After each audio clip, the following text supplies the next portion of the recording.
నానమ్మ ఒక రిక్వెస్ట్. నా ఫ్రెండ్ ఇవాళ విజయవాడ నుండి వస్తుంది. పూజారి గారు ఏర్పాట్లన్నీ పూర్తి చేసే లోపే నేను వెళ్ళి తనని కలిసి వచ్చేస్తాను. వద్దమ్మా, ఈ పూజ చేసేదే నీకోసం. పూజ పూర్తయ్యే వరకు నువ్వెక్కడికి వెళ్ళకూడదు. పూజ పూర్తయ్యాక వెళ్దువు గన్లే గాయత్రి. అవును, రాధా మనోహర్లు ఎక్కడ కనిపించట్లేదేంటి?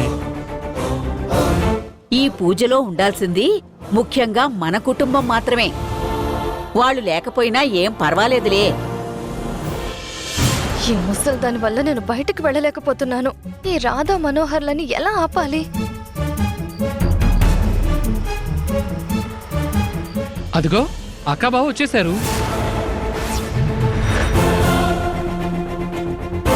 వీళ్ళేంటి ఏదో సైలెంట్ గా సీరియస్ గా వస్తున్నారు? కొంపదీసి నేను గాయత్రిని కాదు అనే సాక్ష్యం DNA రిపోర్ట్ తీసుకొచ్చారా ఏంటి? రాధా, మనోహర్ ఉన్నట్టుండి సడన్ గా ఎక్కడికి వెళ్ళిపోయారు? అది పూజకొచ్చే వాళ్ళందరి కోసం భోజనాలు క్యాటరింగ్ ఆర్డర్ ఇచ్చాం కదా మేడం, ఒకసారి చెక్ చేద్దామని వెళ్ళాం.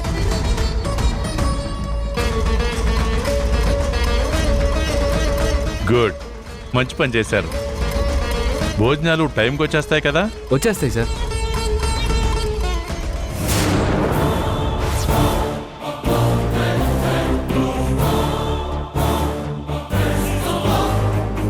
మనోహర్ ఎందుకు అబద్ధం చెప్తున్నాడు?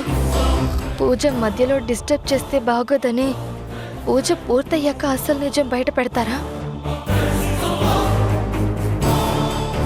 పద్ధతి పాడు లేకుండా అలా చెప్పా పెట్టకుండా వెళ్ళిపోవడమేనా? వాళ్ళు వెళ్ళింది మన పని మీదే కదా అత్తయ్య గారు. వాళ్ళకి సపోర్ట్ చేయడానికి నువ్వు రెడీగా ఉంటావులే. రాధా, ఏంటమ్మా డల్గా ఉన్నావు? ఏమైంది? ఏం లేదు మేడం, ఐఎమ్ ఓకే. పూజ కోసం ఉపవాసం ఉంది కదా, అందుకే కాస్త నీరసంగా ఉందంతే.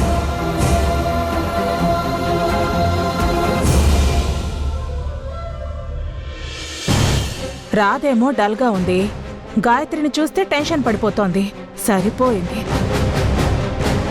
గాయత్రి, టెన్షన్గా ఉన్నావా? దేనికమ్మా?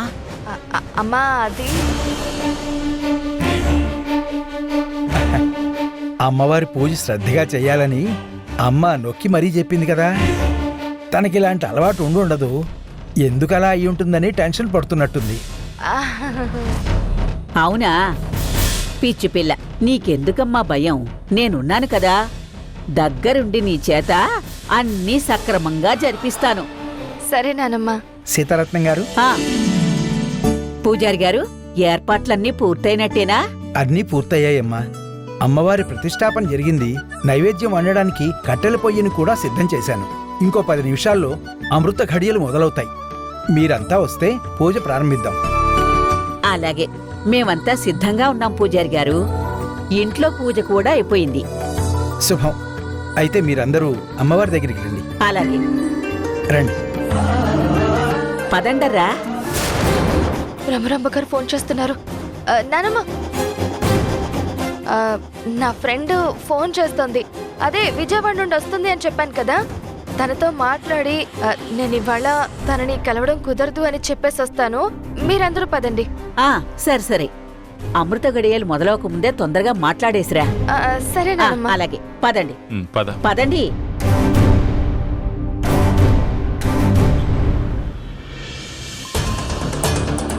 ఇదిగో నీ share. Thank you sir, thank you so much.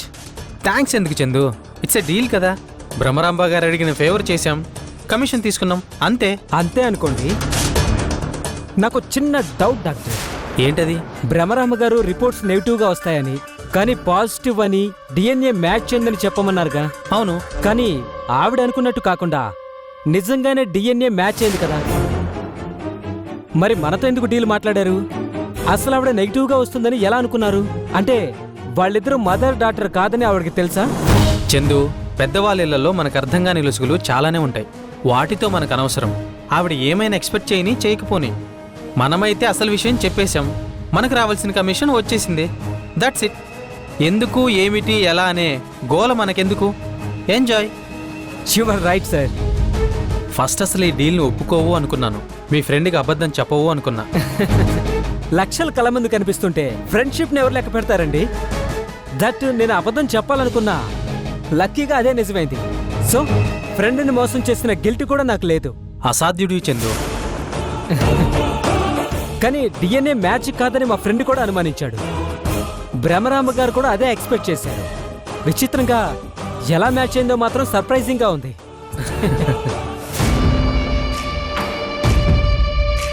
DNA match అయింది మేడం. సత్య అనే అమ్మాయి దేవకి గారి కూతురే. సత్య డిఎన్ఏ దేవకి డిఎన్ఏతో మ్యాచ్ కావడం ఏంటి? అలా జరగడానికి వీల్లేదు. సత్య నేను పంపించిన మనిషి. తను దేవకి కూతురయ్యే అవకాశమే లేదు.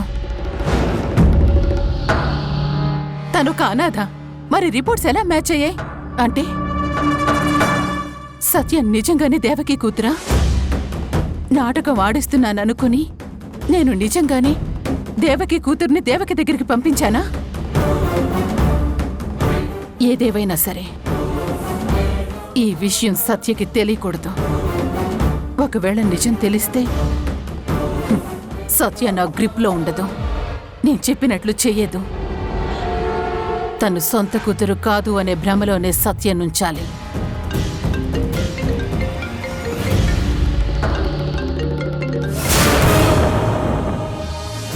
హలో మేడం, నేను మీకు ఎన్నిసార్లు ఫోన్ ట్రై చేశానో తెలుసా? అసలు ఆ రాధా మనోహర్లు ఏం చేశారంటే... టెన్షన్ పడకు సత్య. డిఎన్ఏ రిపోర్ట్లు నెగటివ్గానే వచ్చాయి. కానీ నేనే డబ్బులిచ్చి డాక్టర్ని మేనేజ్ చేసి పాజిటివ్ రిపోర్ట్ వచ్చేలా చేశాను.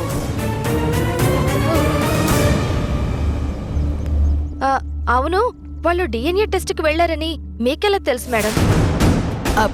పగ తీర్చుకోవడం కూడా ఒక విధమైన రాజకీయమే సత్య. మన ప్రత్యర్థులు ఏం చేస్తుంటారో అని ఒక కన్నేసి ఉంచాలి. లేదంటే ఇదిగో ఇలాంటి సమస్యలు ఎదురవుతాయి. మనోహర్ వాళ్ళు హాస్పిటల్కి వెళ్ళినప్పుడు అక్కడ నా పిఏ చూశాడు. అనుమానం వచ్చి ఆరా తీస్తే తన ఫ్రెండ్ ద్వారా డిఎన్ఏ టెస్ట్ చేయిస్తున్నాడని తెలిసింది. సో మనోహర్కి తెలియందేంటంటే ఆ హాస్పిటల్ హెడ్ నా మనిషే. సో డబ్బుతో ఇద్దరి నోర్లు మూయించాను. ఇక నువ్వు హ్యాపీగా ఉండొచ్చు. డబ్బు ముందు ఫ్రెండ్షిప్ కూడా తేలిపోయింది. Thank you so much madam. ఎక్కడ దొరికిపోయి పెద్ద గోల్ అవుతుందేమో, చివరికి అరెస్ట్ చేసేంత వరకు వెళ్ళిపోతుందేమోనని చాలా భయపడ్డాను.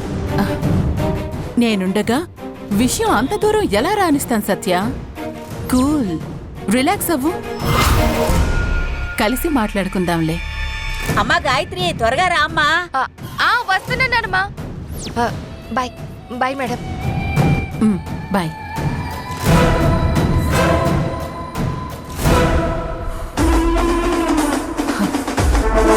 దేవకి, నీ అదృష్టమేంటో తెలుసా? నిన్ను మోసం చేద్దామని నేనొక ప్లాన్ వేస్తే అది నీకే ప్లస్ అయింది. నీ కూతురు నీకు దగ్గరైంది. కానీ ఆ నిజం నీకు తెలిసేలోగా ఆ సంతోషాన్ని నేను దూరం చేసేస్తాను.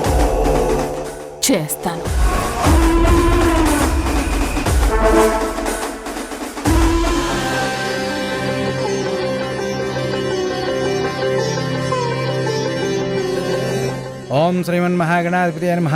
లక్ష్మీం క్షీరసముద్రరాజతనయాం శ్రీరంగధామేశ్వరీం దాసీభూత సమస్తదేవనతాం లోకైక దీపాంకురాం శ్రీమన్మందకటాక్షలబ్ధవ్యహోద్బ్రహ్మేంద్రగంగాధరాం త్వాం త్రైలోక్యకుటుంబినీం సరస్యాం వందే ముకుందప్రియాం. హరి ఓం శ్రీమన్మహాగణాధిపతయ నమః.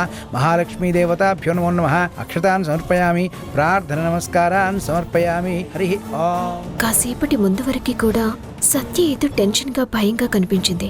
ఇప్పుడేంటి చాలా సంతోషంగా రిలాక్స్ ఫీల్ తో కనిపిస్తోంది.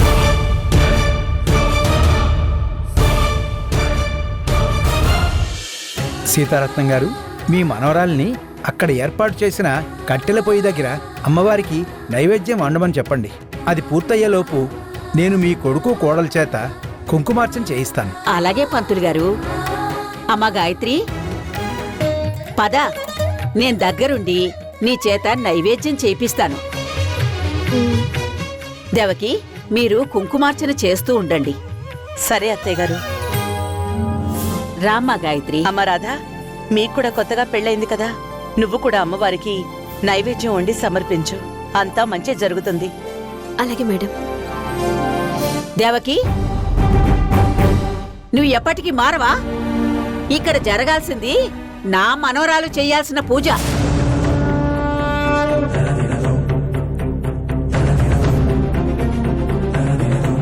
తనతో సమానంగా వేరే వాళ్ళతో కూడా పూజ చేయించాలని ఎలా అనుకుంటున్నావు? అది కాదు అత్తయ్య గారు, వాళ్ళకు కూడా కొత్తగా పెళ్ళయింది కదా, అమ్మవారి ఆశీర్వాదం అందరికీ కావాలి కదా. మీ కోడలు గారు చెప్పింది కూడా మంచి విషయమేనండి. మీ ఇంటి ఆవరణలో ఎంతమంది నైవేద్యాలు వండి సమర్పించినా అంత పుణ్యం మీకు మీ ఇంటికే వర్తిస్తుంది. కాదనకండి. ఆ అమ్మవారి ఆజ్ఞ లేనిదే తన నోటి వెంట ఆ మాట రాదు. సరే పూజారి గారు, మీరు చెప్పారు కాబట్టి సరే అంటున్నాను. గాయత్రి పదమ్మా. రాధా, నేను నీకు హెల్ప్ చేస్తాను, పద.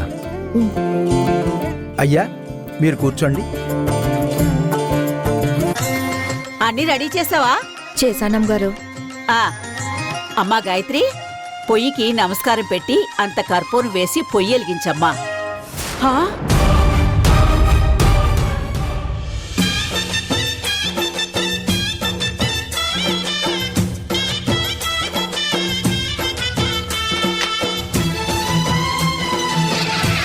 హరి ఓం శ్రీమాత్రే నమః. ఆచమ్య. ఓం కేశవాయ స్వాహ, ఓం నారాయణాయ స్వాహ, ఓం మాధవాయ స్వాహ. హస్తో ప్రక్షాళ్య. ఓం శ్రీమాత శ్రీ మహారాజ్ఞి శ్రీమత్సింహాసనేశ్వరి చిదగ్నికుండ సంభూతా దేవకా విమజ్జిత సహస్రాభా చతుర్భా. అమ్మా భవాని లోకాల నేలే ఓంకార రూపమమ్మా, తల్లిని మహిమల్ని చూపవమ్మా.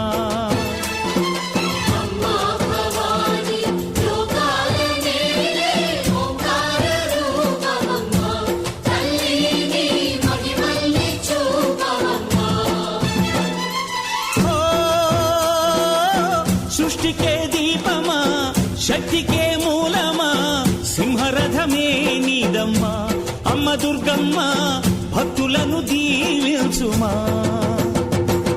అమ్మా భవాని లోకాల నేలే ఓంకార రూపమమ్మా, తల్లిని మహిమల్ని చూపవమ్మా.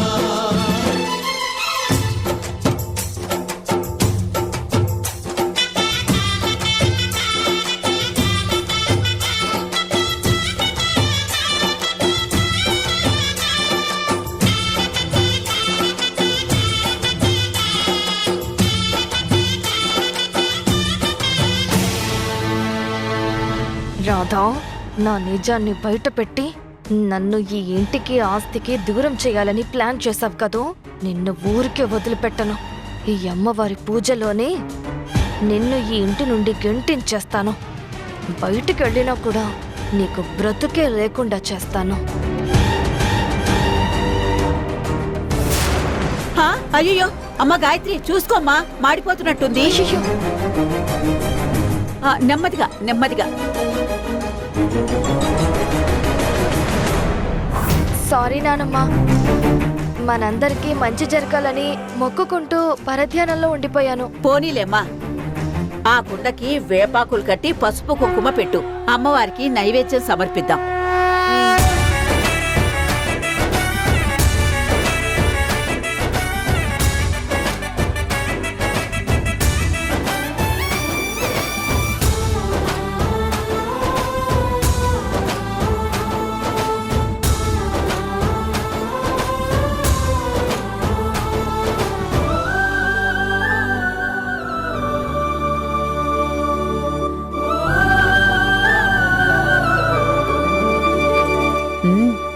ఏమో అనుకున్నాను, బాగానే చేస్తుంది పద్ధతిగా.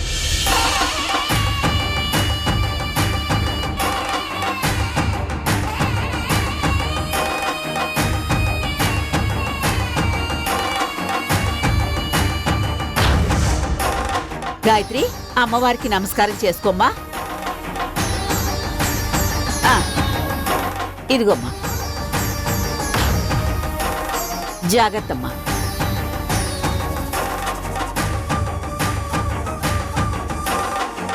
అమ్మవారిని తలుచుకుని ముందుకు పదమ్మా, పద. అయ్యా, కుంకుమార్చన పూర్తయింది. నైవేద్యం గనక తీసుకొస్తే అది అమ్మవారికి సమర్పిద్దాం.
అయ్యో,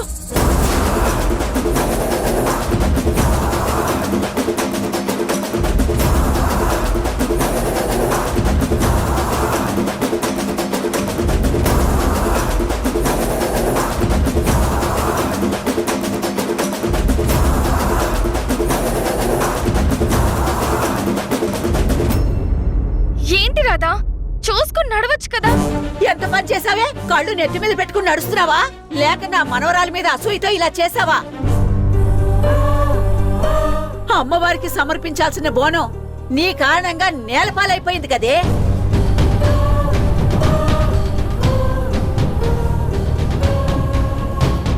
దేవకి, తన మంచి కోసం నువ్వు తన్ని కూడా నైవేద్యం చేయమన్నావు, కానీ తనేం చేసిందో చూసావా? మన గాయత్రి బోనాన్ని కింద పడేలా చేసింది. ఇప్పుడైనా అర్థమైందా నీకు తన మనసులో ఎంత కుట్రుందో?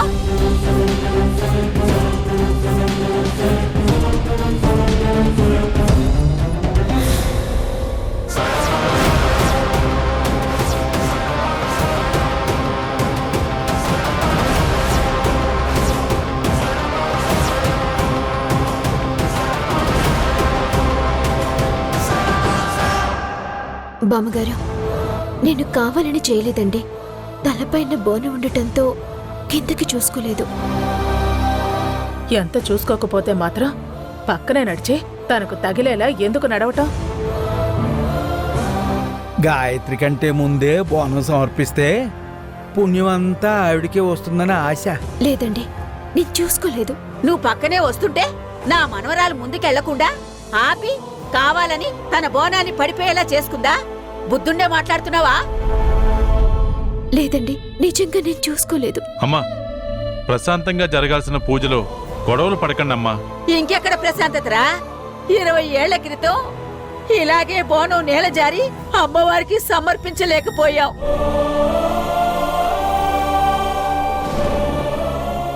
ఆ తప్పిదానికి ప్రతిఫలంగా మన గాయత్రి ఇన్నేళ్లు మనకి దూరం అయిపోయింది. ఇప్పుడు మళ్ళీ ఈ మహాతల్లి కారణంగా బోనం నేలపాలైపోయింది. ఈసారి ఏమనర్థం జరుగుతుందో ఏంటో. అమ్మ తల్లి, నా ప్రాణమైనా బలి తీసుకో, కానీ నా కుటుంబానికి ఏ హాని చేయకు తల్లి.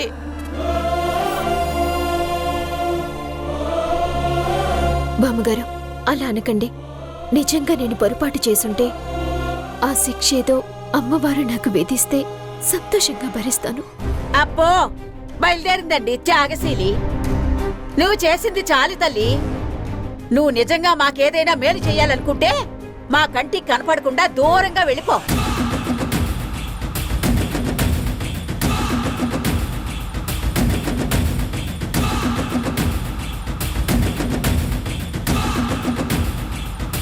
తన పట్ల నాకు అభిమానం ఉంది, నిజమే.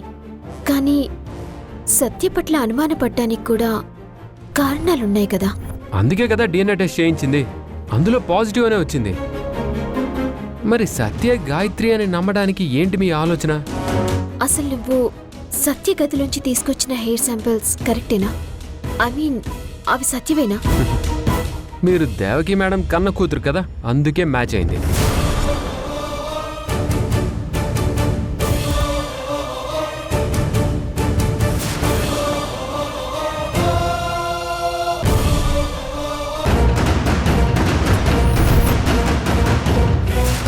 రేయ్ మనోహర్, ఏమైంది? ఎవడు దొంగ వచ్చి నా మెళ్ళ తాళి తెచ్చుకుపోయాడు.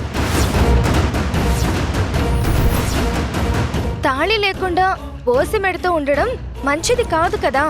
ప్రస్తుతానికి పూజ గదిలో ఉన్న తాళి కట్టేస్తే సరిపోతుంది. తాళి కట్టు.